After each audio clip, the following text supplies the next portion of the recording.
yang sebenarnya dari kasus ini, dari peristiwa ini kita bisa membaca bagaimana konstelasi politik yang terjadi di saat menjelang pergantian kekuasaan, menjelang serah terima dari Pak Jokowi ke Pak Prabowo ini, Mbak. Saya terheran kok Pak Menteri Agama ini tiba-tiba saja mendapat banyak sekali penugasan di luar negeri ya dari Pak Jokowi ya, keliling-keliling dari mana, dari saya lupa, dari Milan dulu, dari Arab. dari Arab terus ke Italia terus ke Prancis gitu ya. Padahal kan ini sebenarnya masa jabatan di kabinet ini tinggal berapa, nggak sampai sebulan lagi, dan kemudian juga yang malah DPR tuh yang lebih waktunya tinggal pendek lagi sampai akhir September ini ya Mbak Agi, dan itu artinya kan masa kerja Pansus Haji itu juga harus berakhir, harus beres sebelum akhir September ini. Dan Pak Yakul itu kan udah dipanggil lagi, alasannya waktu itu sebenarnya kata dia nggak pernah dapat panggilan, sudah 2 kali dipanggil, kata DPR waktu itu, katanya kalau sampai yang ketiga kali mangkir ya dia akan dipanggil paksa minta bantuan polisi. Tapi ternyata sekarang ini dipanggil ini, kata yang menurut pengakuan Yakul ini adalah panggilan pertama, dia keliling terus di luar negeri gitu kan. Ada apa ya, kan dia nggak mungkin keluar negeri ini tanpa ada penugasan dari Pak Jokowi gitu. Apakah memang sengaja ini menghindari itu, dan Pak Jokowi juga memberikan blessing untuk agar Pak Yakut tidak menemui Pansus Haji gitu loh, Mbak. Itu menarik menurut saya, Mbak Agi. Iya ya, itu menarik banget Mas Hersu, karena ini kan seperti menghilang begitu ya Mas Ya, Hersu. Padahal ini krusial banget, dan Pak Jokowi juga tahu persis bahwa satu menterinya ini sedang menghadapi masalah besar. Karena betul. ini bisa kalau seandainya tidak selesai sekarang, apalagi nanti dalam rekomendasinya itu ada melibatkan aparat hukum begitu Mas Hersu, karena kan memang sudah ada temuan di Yes. BPK, terus kemudian di BPKP apa dan sebagainya. Jadi pansus ini kan mewawancarai banyak pihak. Nah, ini kalau misalnya tidak selesai sekarang, itu akan dilanjutkan lagi begitu. Apakah nanti dilanjutkannya oleh DPR yang akan datang, ataukah langsung dibawa bisa ke KPK, kejaksaan atau kepolisian begitu. Nah, kita harus mengawasi terus Ya, ini. saya Ini kira sangat kalau untuk DPR berikutnya itu udah bukan jadi prioritas utama. Saya kira teman-teman DPR sekarang ini pasti akan memaksakan itu selesai pada periode kali ini. Oke, itu satu topik yang saya kira nanti kita akan bahas cukup panjang, itu karena itu sangat menarik. Tapi soal yang lain apa ini, Mbak Agi? Soal yang lain yaitu nama-nama dari Budi Gunawan yang saat ini menjabat sebagai Kepala BIN ya Mas Hersu, dan juga Abdullah Aswar Anas. Ini 2 menteri yang sepertinya kalau bocoran di media begitu akan masuk ke dalam kabinet Pak Prabowo begitu. Dan kita tahu kan memang sudah ada ya dari PDIP sendiri seperti Puan, Oli Dondo Kambe, bendahara dari PDIP begitu kan. Said Abdullah juga ya. Betul, Said Abdullah itu kan melakukan komunikasi intensif gitu ya, yang memang tidak secara fisik bisa terpantau, tapi kita tahu, dan kemudian muncullah nama ini ya. Artinya kita sudah bisa menduga bahwa ini PDIP akan menjadi bagian dari pemerintahan Pak Prabowo begitu ya, untuk yang kalau kita melihat itu untuk merangkul PDIP lah, karena memang Ya, sepertinya memang tidak mau ada oposisi sama sekali gitu ya, pada. itu saya kira fokus kita itu ya. Buat kita Iya, sih siapapun yang masuk kabinet nggak penting buat kita ya. Karena ini kan kelihatan yang justru mengkhawatirkan buat kita adalah semua partai politik itu masuk ke dalam pemerintahan. Itu yang justru ya, jadi kita pikir kalau gitu ya besok-besok nggak perlu ada pemilu lagi, pemilu legislatif terutama legislatif ya, untuk apa? Kalau semua kemudian mereka itu masuk ke dalam pemerintahan, kan kita tahu sebenarnya dari sisi trias politika saya kira semua orang paham bahwa ada fungsi check and balance gitu ya, fungsi controlling dari DPR. Tapi kan setidaknya ada tiga haknya dari DPR itu ya. Satu, hak budgeting, dua kemudian pembuatan undang-undang, dan 3, pengawasan gitu. Jadi kalau semua itu jadi di dalam kekuasaan, ya itu kan omon-omon aja semua, Mbak Agi gitu. Ya itu serius loh, itu tahu rencana itu, dan kelihatannya memang tanda-tandanya cukup kuat. PDIP juga akan bergabung. Dan sudah muncul juga pernyataan-pernyataan dari partai-partai pendukung termasuk PKS gitu ya yang menyatakan soal yang katanya ya nantinya nggak akan ada oposisi, karena memang seperti kata sekjennya PKS ya, bahwa kekuasaan itu ternyata indah gitu. Mungkin Tapi kita ingatkan ini kepada sekjen PKS ini Abu Bakar Al-Habsyi ini, kayak jangan sampai kayak orang lihat gunung ya, dari kejauhan itu kan kayaknya gunung itu indah, begitu masuk bisa naik ke gunung itu nggak seindah seperti yang dibayangkan dari luar. Ya kan, ya siap-siap loh ya, kalau Ya. masuk dalam kekuasaan itu ada konsekuensinya. Memang banyak yang kalau dalam bahasa mereka disebut gonimahnya itu banyak gitu ya. Harta rampasan perangnya banyak, tapi satu kaki itu bisa juga dipenjara. Kecuali kalau ternyata kemudian semua dikontrol juga, nantinya KPK itu juga semua dikendalikan oleh pemerintahan, ya mereka bisa sesuka hatinya saja di dalam pemerintahan ketika nggak ada kontrol gitu, Mbak Agi. Iya, ya, ini kan apa yang dikatakan oleh Abu Bakar Al-Habsyi ini adalah sepertinya terwujudlah apa yang dia kehendaki begitu ya. Kalau selama ini kan kita melihat Pak Abu ini kan memang abu-abu begitu sesuai dengan namanya. Gitu ya. Sikapnya Ya, maksudnya ya. betul, sikapnya ini kan abu-abu dan kita tahu setelah sekarang masuk ke dalam koalisi Kim Plus itu sepertinya tampak gembira sekali ya, congratulations lah begitu Ya. kepada Pak Abu, begitu juga dengan petinggi-petinggi PKS begitu ya. Tapi semakin banyak mereka berbicara seperti Kang Aher yang belakangan ini banyak berbicara. Begitu juga Karena PLH kan, beliau sekarang PLH presiden betul. ya. Iya, apa namanya, menggantikan Pak Syahiku ya, yang sementara berkontestasi di Jabar dan, kemudian juga Mardhani Alisera begitu.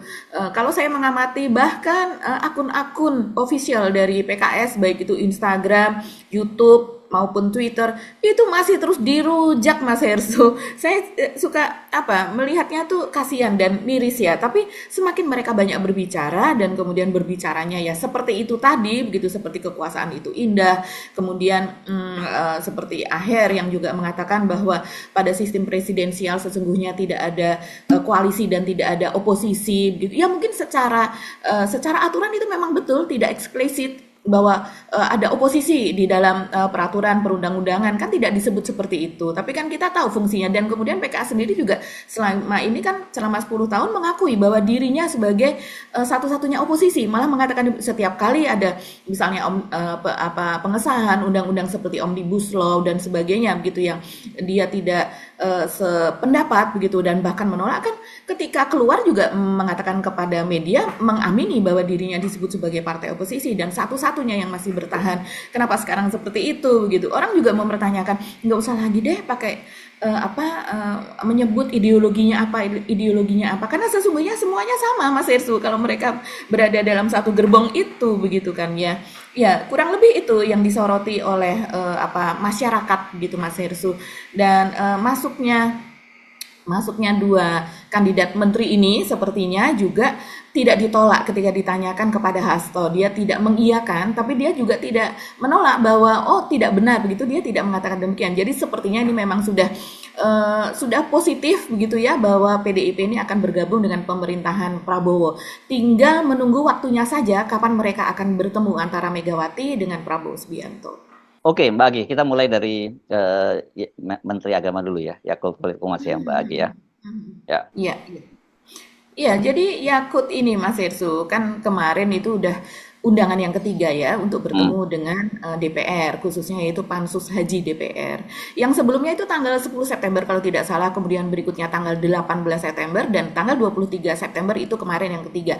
Dan ini adalah sepertinya sudah tidak ada waktu lagi Mas Hersu, apalagi acara di Prancis yang diikuti oleh Yakut tersebut. Ini acaranya hanya kalau dibandingkan dengan urgensi yang ada di dalam negeri, ini kita bisa mengatakan hanya yang di sana Mas Hersu, karena walau bagaimanapun dia ini kan lebih urgent untuk melakukan pelaporan di sini begitu, karena agendanya kemarin ketika bertemu dengan DPR dan juga dengan Pansus adalah soal pertanggungjawaban sebagai menteri, pertanggungjawaban terhadap penyelenggaraan haji. Dan kalau menurut Wisnu Wijaya, saya lihat wawancaranya dengan media, Wisnu Wijaya ini dari PKS ya, dia mengatakan bahwa ternyata undang-undangnya mengatur demikian bahwa untuk pertanggungjawaban dan juga untuk persiapan penyelenggaraan haji yang berikutnya itu harus hadir secara fisik Menteri Agama Ya. dengan DPR ini.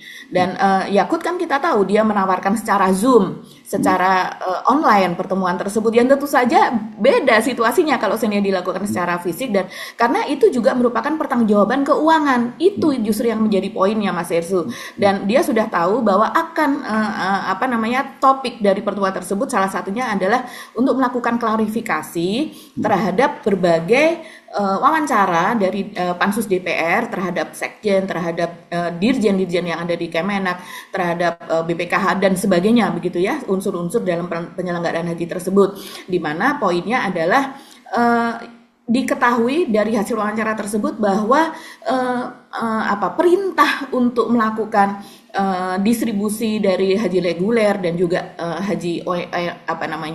haji khusus ya, haji mahal lah begitu, itu ternyata diterima dari atas begitu. Dan kalau yang mengatakan ini adalah setingkat eselon 1, dari atasnya dari mana? Ya tentunya dari Menteri Agama begitu.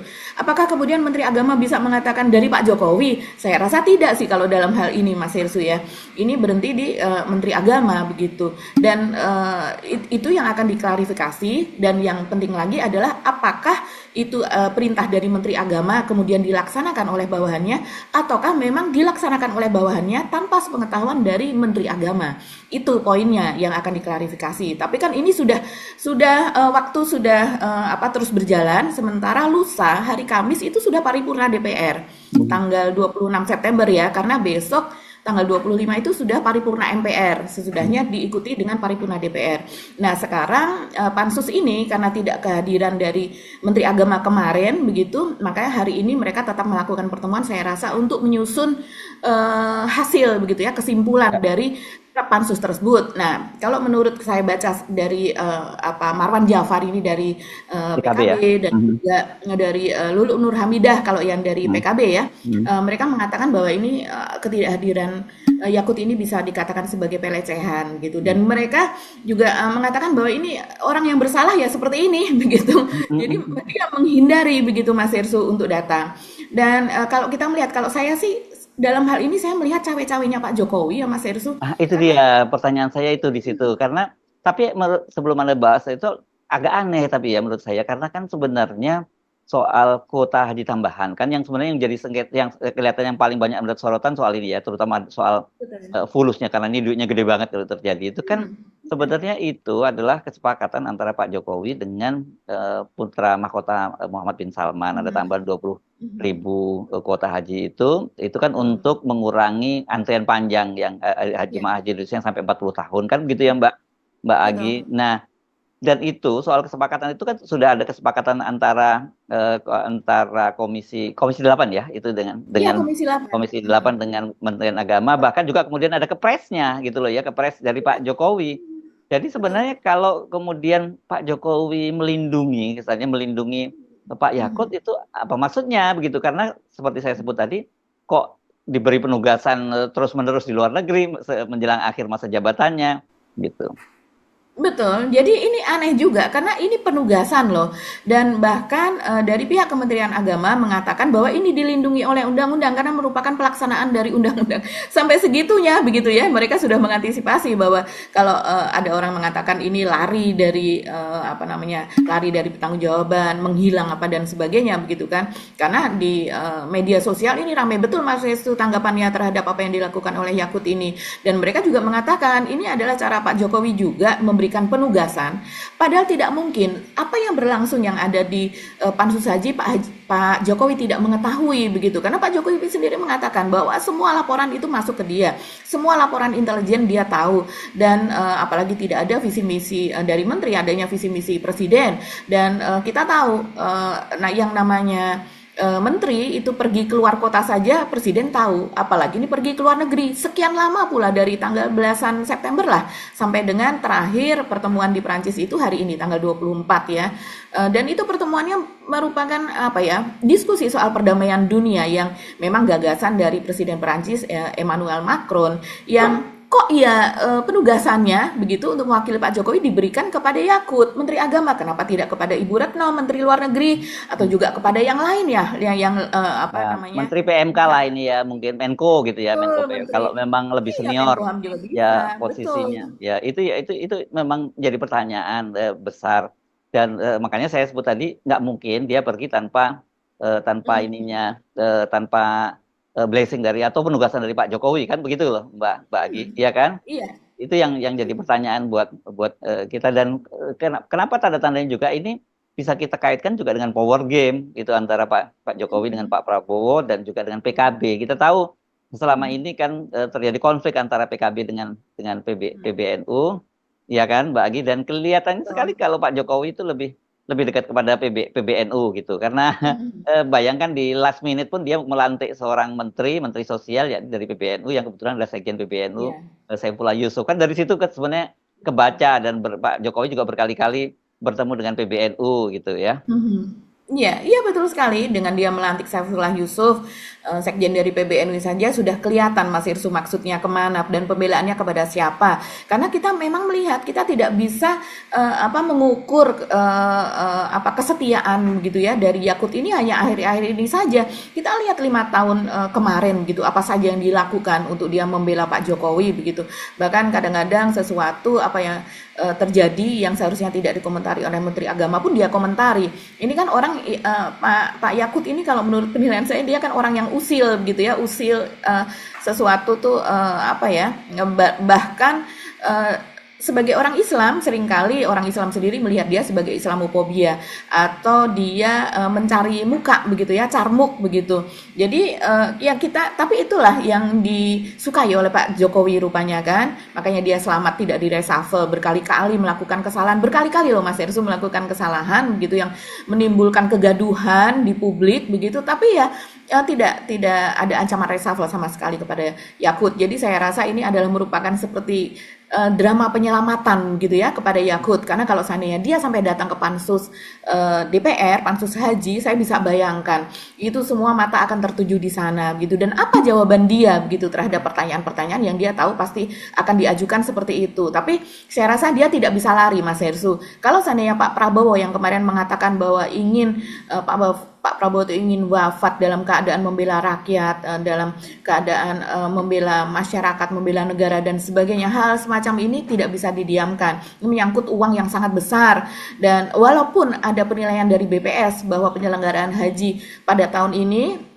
tahun Hijriah 1445 Hijriah ini dikatakan sangat memuaskan, itu kalau menurut Wisnu Wijaya dari PKS, ya karena yang diwawancarai dia sudah tahu siapa saja yang menjadi sumber dari survei tersebut. Sementara pihak yang justru dia ditinggalkan yaitu misalnya jemaah haji reguler. Jemaah haji reguler kita ini antriannya sudah 5 juta lebih, 5,3 atau berapa Mas Irsu, sehingga menimbulkan antrian 48 tahun tersebut. Nah, sekian ribu orang yang ada di depan yang seharusnya berhak untuk naik haji pada tahun ini akibat dari penambahan kuota tersebut tentunya tidak ikut diwawancarai begitu. Coba kalau seandainya mereka ikut diwawancara, bagaimana perasaan Anda? Seharusnya Anda mendapatkan jatah tahun ini, Anda sudah menunggu sekian tahun, tapi ternyata itu diambil oleh orang-orang yang bahkan ada yang mendaftar itu baru tahun ini juga, ada yang Iya. mendaftar baru tahun lalu dan sebagainya. Jadi ini luar biasa dan itu fakta. Ya kalau Maaf dan saya kalau saya yang diwawancarai dan kemudian saya baru daftar tahun ini atau tahun kemarin dan langsung berangkat, saya bilang, "Wih, ini memang top." Pokoknya kan gitu ya. karena kita berangkat, Iya, iya, pasti gitu. kita yang dapat. Iya, iya. Iya, iya, iya betul. Kalau kita yang dapat ya kita akan Tapi coba seperti itu. tanya orang di Sulawesi Selatan sana yang lebih 40 tahunan Oh. gitu. Pasti mereka Mhm, maki-maki mhm. tahu bahwa kuota tambahan yang harusnya bisa diberikan kepada mereka tiba-tiba kemudian diserobot oleh mereka yang punya duit. Kan gitu Mbak Agi. Iya, iya, dan kita juga pengen tahu, ini aliran dananya kemana? Kan sampai sekarang belum ada, Mas Ersu. Hmm. Walaupun dari pihak pansus ini kan tentunya mereka sudah ada pertimbangan-pertimbangan, sudah ada laporan begitu ya dari saya rasa misalnya dari BPK, mereka menyebutkan BPK, BPKP, bisa jadi juga dari PPATK dan sebagainya begitu kan, alirannya kemana begitu. Dan Pak Jokowi sendiri seperti yang dia sebutkan pada bulan Oktober tahun 2023 ketika dia mendapatkan tambahan 20.000 kuota haji itu, dia mengatakan bahwa kenapa pemerintah Arab Saudi kemudian begitu spontan gitu memberikan tambahan karena disebutkan Pak Jokowi bahwa yang mulia bahwa antrian haji kami itu sampai dengan 48 tahun dan dia terkejut karena Indonesia mendapatkan kuota terbesar tapi kok masih antriannya masih 48 tahun. Itulah yang menjadi dasar penambahan kuota tersebut yang sebelum-sebelumnya hanya 10.000 kemudian mendapatkan 20.000. Artinya memang seharusnya ya diberikan kepada yang reguler tersebut Mas Herssu sesuai undang-undang hanya 8% begitu ya diberikan kepada ONH plus begitu dan yang sisanya adalah kepada antrian reguler karena memang reguler yang antrinya sampai berjuta-juta tersebut. Ya. Nah, ini menarik ya. Kenapa saya sampaikan tadi bahwa ini bisa juga kita jadi potret bagaimana hubungan antara Pak Jokowi dengan Pak Prabowo ya. Karena dalam kasus ini misalnya ini pasti kita harus bicara soal konflik antara antara PKB dengan PBNU ya, Mbak Agi ya. Ya kan kemarin misalnya setelah muktamar di Bali gitu ya, yang tadinya juga rencananya sempat mau diganggu oleh pasukan-pasukan dari PBNU, dari Banser dan sebagainya, tapi kemudian ketika heboh karena PBNU kemudian menariknya, itu kan yang jadi pertanyaan buat kita, apakah Kementerian Hukum dan HAM itu akan mengeluarkan surat SK Kemenkumhamnya, kan begitu ya, Mbak Agi ya, itu dan ternyata kalau kita nyimak tadinya pernyataan-pernyataan dari Pak Supratman Andi Aktas itu kan katanya kalau perlu sehari saya keluarkan saya terbitkan gitu. Saya pikir tadinya itu hanya diplomasi, ternyata betul itu akhirnya ya aman lah PKB dari ancaman kudeta dari PBNU kan begitu ya. Justru yang sekarang terjadi malah PBNU yang terancam dengan muktamar luar biasa kan dari para pendukungnya Muhaimin kan begitu terjadi itu satu ya kalau melihat hubungannya Pak Jokowi dengan Pak Prabowo. Yang kedua juga soal Kadin.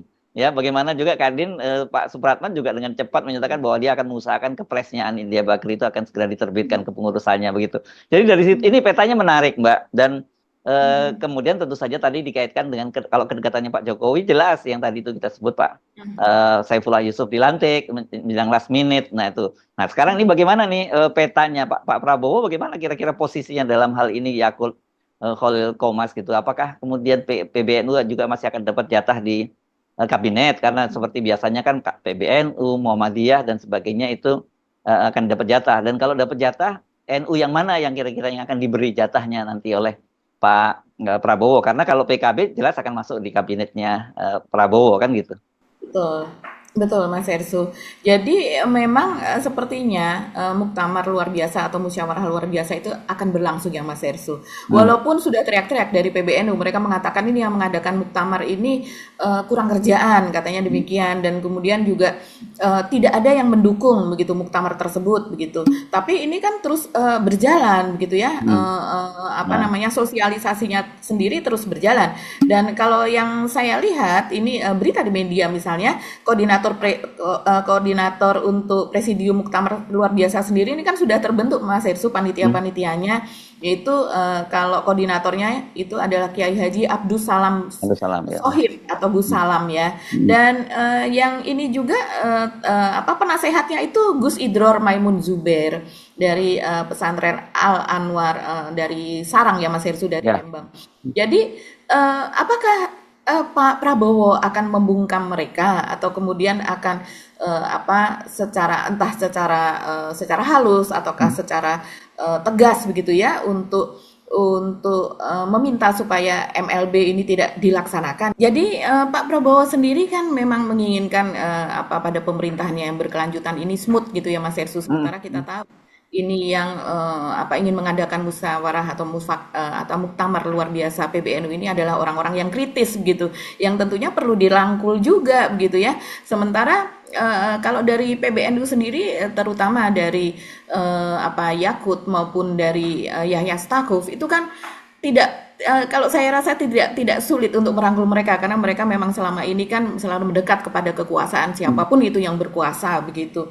Jadi saya rasa ini akan bisa berlangsung apalagi dikatakan bahwa akan pre MLB jadi ada pra begitu ya. Pak pra MLB-nya akan dilakukan pada awal-awal Oktober, dan kemudian muktamar luar biasanya sendiri kalau bisa diadakan pada bulan Oktober, kalau tidak pokoknya sebelum akhir tahun. Jadi dan ini Setelah ada klaim Setelah Pak Jokowi tidak berkuasa lagi gitu ya. Pak Jokowi tidak berkuasa lagi, tidak ada gangguan gitu ya. Ya, tapi Dan saya kira gini Mbak Agi ya, apa ini, kalau kita ibaratkan permainan sepak bola ini kan sekarang gantian.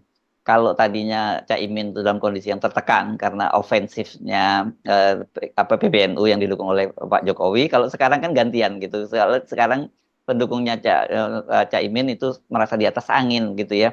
Tapi bagaimanapun saya melihatnya PBNU itu adalah organisasi besar membawahi Nahdien yang saya kira tetap akan dirangkul oleh pemerintahan. Dan kedua, kalau semangatnya Pak Prabowo kan tidak ada ribut-ribut, semua dirangkul dalam ya, kekuasaan benar. gitu. Jadi sangat mungkin saja itu nanti win-win, ya sudah. Oke, PBNU di bawah Yahya Stakuf dan Saifullah Yusuf itu tetap misalnya begitu, tapi dia juga tidak bisa ganggu-ganggu Caimin lagi. Bisa aja semacam itu kelihatannya polanya nanti. Dan NU tetap diberi jatah di kabinet, tapi mungkin bukan faksinya ya Stakuf dan Saifullah Yusuf. Bisa aja seperti itu kira-kira ya, saya bayangkan.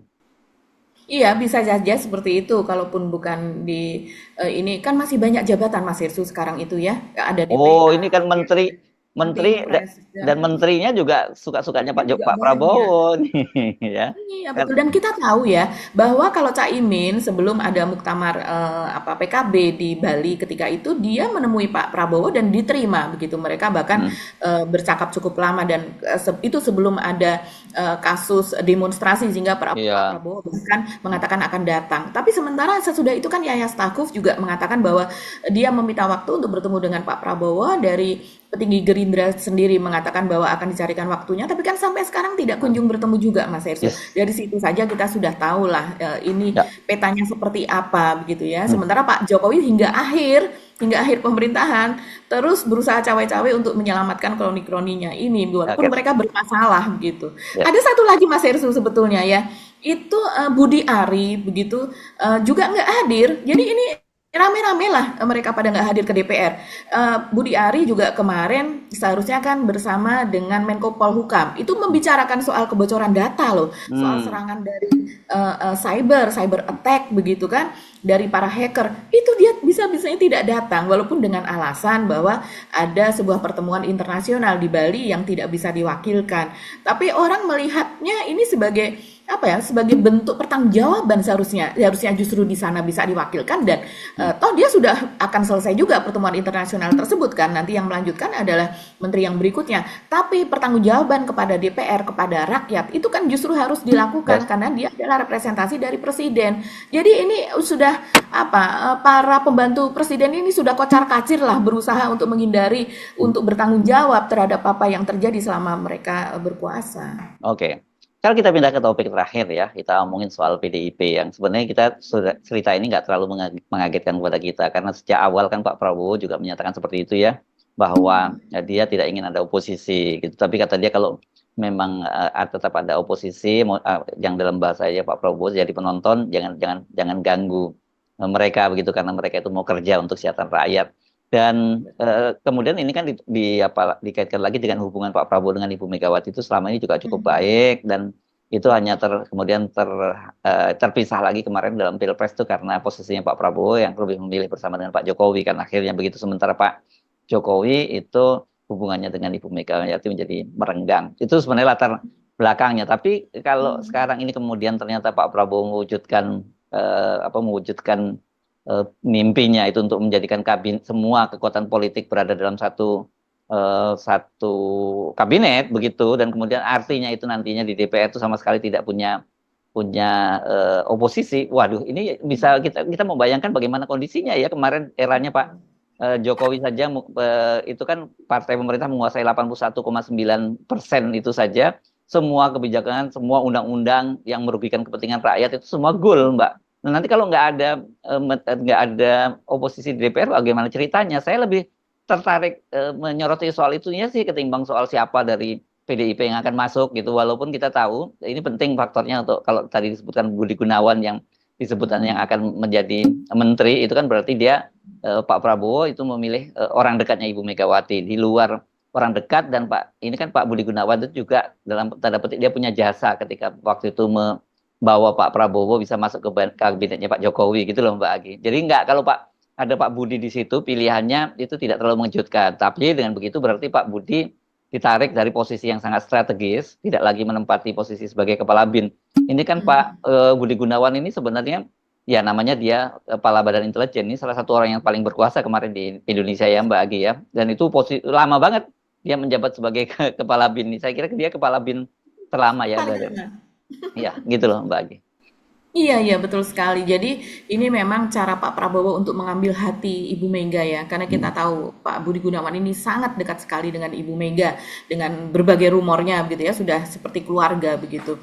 Jadi ya kenapa bukan yang lain? Padahal masih banyak loh kader-kader dari PDIP begitu yang lain. Dan Pak Budi Gunawan ini bukan tanpa kontroversi, karena selama pemerintahannya selama dia berkuasa kemarin kan banyak sekali kontroversi juga. Bahkan juga namanya sempat disebut begitu pada sebuah kasus korupsi begitu ya Mas Hersu, di mana ada nama dia, ada nama anaknya begitu kan. Tapi ya kita tidak tahu bagaimana sejauh apa, karena rupanya kan dari aparat penegak hukum juga tidak mendalami hal tersebut begitu.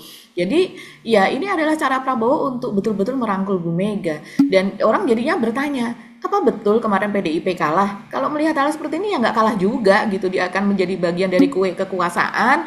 Dan apalagi itu adalah orang dekat Ibu Mega begitu yang dipilih oleh Pak Prabowo. Dan awalnya mungkin 2 kursi begitu ya Mas Hersu. Karena memang tidak merupakan bagian dari koalisi dari Kim gitu. Tapi ya siapa tahu nanti kalau seandainya dia dapat kursi lebih tentu akan mendapat protes ini kan. Tapi kalau hanya 1 kursi ya sepertinya PDIP mikir-mikir dulu kalau mau ikut bergabung. Tapi kalau 2 Ya, kursi itu kan masa sama dengan partai non parlemen Mbak, ya kan Pak?